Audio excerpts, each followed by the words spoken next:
श्रीमान् वेङ्कटनाथार्यः कवितार्किककेसरी वेदान्ताचार्यवर्यो मे सन्निधत्तां सदा हृदि। मानातीतप्रथितविभवां मङ्गलं मङ्गलानां वक्षः पीठीं मधुविजयिनो भूषयन्तीं स्वकान्त्या प्रत्यक्षानुश्रविकमहिमप्रार्थिनीनां प्रजानां श्रेयो मूर्तिं श्रियम् अशरणस्त्वां शरण्यां प्रपद्ये। आविर्भावकलशजलधावध्वरे वापि यस्याः स्थानं यस्याः सरसिजवनं विष्णुवक्षस्थलं वा भूमा यस्या भुवनमखिलं देवि दिव्यं पदं वा स्तोकप्रज्ञैरनवधि गुणा स्तूयसे सा कथं त्वं स्तोतव्यत्वं दिशति भवती देहिभिः स्तूयमाना तामेव त्वाम् अनितरगतिः स्तोतुमाशंसमानः सिद्धारम्भः सकलभुवन श्लाघनीयो भवेयम् सेवापेक्षा तव चरणयोः श्रेयसे कस्य न स्यात्। यत्सङ्कल्पाद् भवति कमले यत्र देहिन्यमीषां जन्मस्थेम प्रलयरचना जङ्गमा जङ्गमानां तत्कल्याणं किमपि अमिनाम् एकलक्ष्यं समाधौ पूर्णं तेजः स्फुरति भवति पादलाक्षारसाङ्गम् निष्प्रत्यूह प्रणयघटितं देवि नित्यानपायं विष्णुस्त्वं चेत्यनवधि गुणम् द्वन्द्वमन्योन्यलक्ष्यं शेषश्चित्तं विमलमनसां मौळयश्च श्रुतीनां सम्पद्यन्ते विहरणविधौ यस्य शय्या विशेषाः उद्देश्य त्वं जननि भजतोः उज्झितोपादिगन्धम् प्रत्यग्रूपे हविषि युवयोः एकशेषित्वयोगात् पत्नी पत्युस्तव च निगमैः नित्यमन्विष्यमानोः नावच्चेदं भजति महिमा नर्तयन् मानसं नः। पश्यन्तीषु श्रुतिषु परितः सूर्यवृन्देन सार्धम् मध्ये कृत्य त्रिगुणफलकं निर्मितस्थानभेदं विश्वाधीश प्रणयिनि सदा विभ्रमद्यूतवृत्तौ ब्रह्मेशाद्याः तदति युवयोः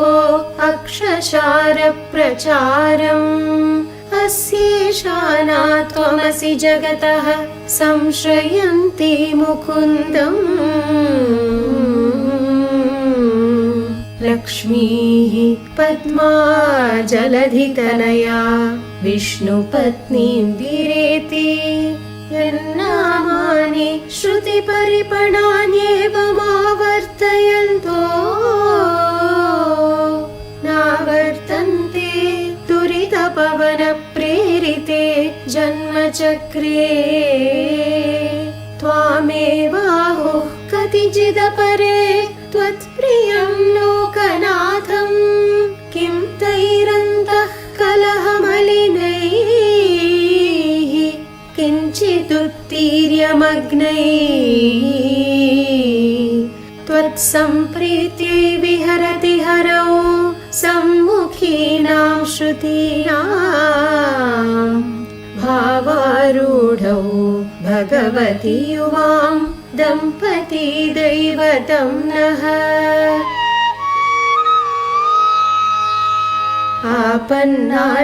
आपन्नार्तिप्रशमनविधौ बद्धदीक्षस्य विष्णो आचख्युस्त्वां प्रियसहचरीं मैकमत्योपपन्नां प्रादुर्भावैरपि समतनुः प्राध्वमन्मीयसे त्वं दूरोत्क्षिप्तैरिव मधुरता दुग्धराशेस्तरङ्गैः धत्ते शोभां हरिमरकते तावकी मूर्तिराध्या तन्वी तुङ्गस्तनभरनता तप्तजाम्बूनदाभा यस्यां गच्छन्त्युदयविलयैः नित्यमानन्दसिन्धौ इच्छावेगोल्लसितलहरी विभ्रमं व्यक्तयस्ते आसंसारं विततमखिलं वाङ्मयं यद्विभूतिः यद्भ्रूभङ्गात् कुसुमधनुषः किङ्करो मेरुधन्वा यस्यां नित्यं नयनशतकैः एकलक्ष्यो महेन्द्रः पद्मे तासां परिणतिरसौ भावलेशैस्त्वदीयैः अग्रे भर्तुः सरसिजमये भद्रपीठे निषण्णाम् अम्भोराशेरधिगत सुधा सम्प्लवादुत्थितां त्वां पुष्पासारस्थगितभुवनैः पुष्कलावर्तकार्यैः क्लृप्तारम्भाः कनककलशैः अभ्यषिञ्चन् गजेन्द्राः आलोक्य त्वाममृतसहजे विष्णुवक्षस्थलस्थां शापाक्रान्ताः शरणमगमन् सावरोधासुरेन्द्राः लब्ध्वा भूयस्त्रिभुवनमिदं लक्षितं त्वत्कटाक्षैः सर्वाकारस्थिरसमुदयां सम्पदं निर्विशन्ति आर्तत्राणव्रतिभिः अमृतासारनीलाम्बुवाहैः अम्भोजानामुषसि मिषताम् अन्तरङ्गैरपाङ्गैः यस्यां दिशि विहरते देवि दृष्टिस्त्वदीया तस्यामहमहमिकाम् तन्वते सम्पदोघाः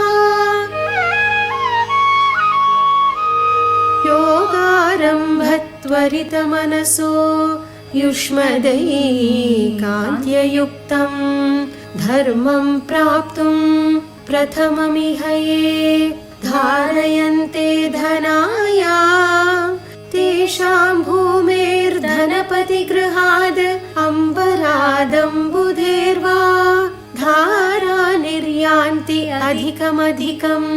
वाञ्छितानां वसूनां श्रेयस्कामाः कमलनिलये चित्रमाम्नाय वाचां चूडापीडं तव पदयुगं चेतसा धारयन्तः छत्रच्छाया सुभगशिरसः छामरस्मेरपार्श्वाः श्लाघाशब्दश्रवणमुदिताः स्रग्विण सञ्चरन्ति पूरीकर्तुं कुशलमखिलं जेतुं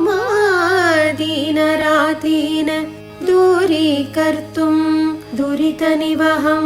त्यक्तुमाद्याम् अविद्याम् अम्बस्तम्भावधिक जनन ग्राम सीमान्तरेखाम् आलम्बन्ते विमलमनसो विष्णुकान्ते दयां ते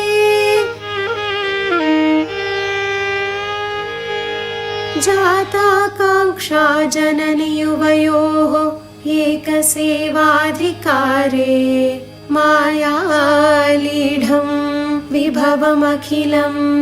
मन्यमानास्तृणाय प्रीत्यै विष्णोस्तव च कृतिनः प्रीतिमन्तो भजन्ते लीलाभङ्ग प्रशमनफलं वैदिकं धर्मसेतुं सेवे देवि त्रिदश महिला मौलिमालार्चितं ते सिद्धिक्षेत्रं शमितविपदां सम्पदां पादपद्मं यस्मिन् निषन्नमितशिरसो यापयित्वा शरीरं वर्तिष्यन्ते वितमसि पदे वासुदेवस्य धन्याः सानुप्रासप्रकटितदयैः सान्द्रवात्सल्यदिग्धैः अम्बस्निग्धैः अमृतलहरीलब्ध सब्रह्मचर्यैः धर्मे तापत्रय विरचिते गाढतप्तं क्षणं माम् आकिञ्चन्यग्लपितमनघैः आर्द्रयेथाः कटाक्षैः सम्पद्यन्ते भवभय तमीभानवस्त्वत्प्रसादात् भावा सर्वे भगवति हरौ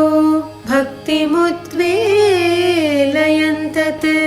याचे किं त्वाम् अहमिह यतः शीतलोदारशीला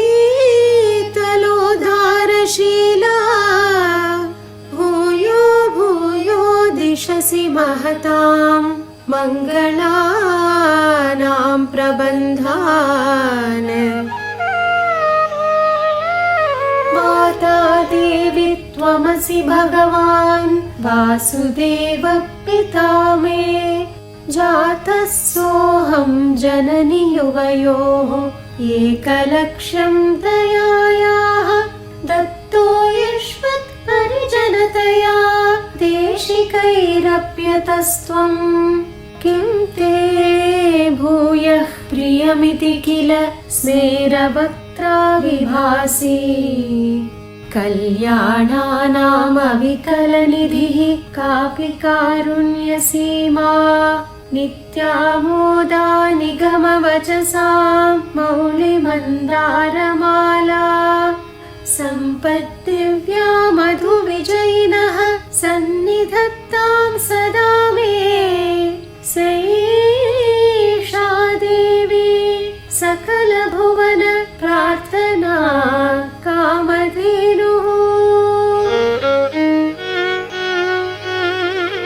उपचित गुरुभक्तेः उत्थितं वेङ्कटेशात् कलिकलुषनिवृत्त्यै कल्पमानं प्रजानां सरसिजनिलयायाः स्तोत्रमेतत् पठन्तः सकलकुशलसीमाः सार्वभौमा भवन्ति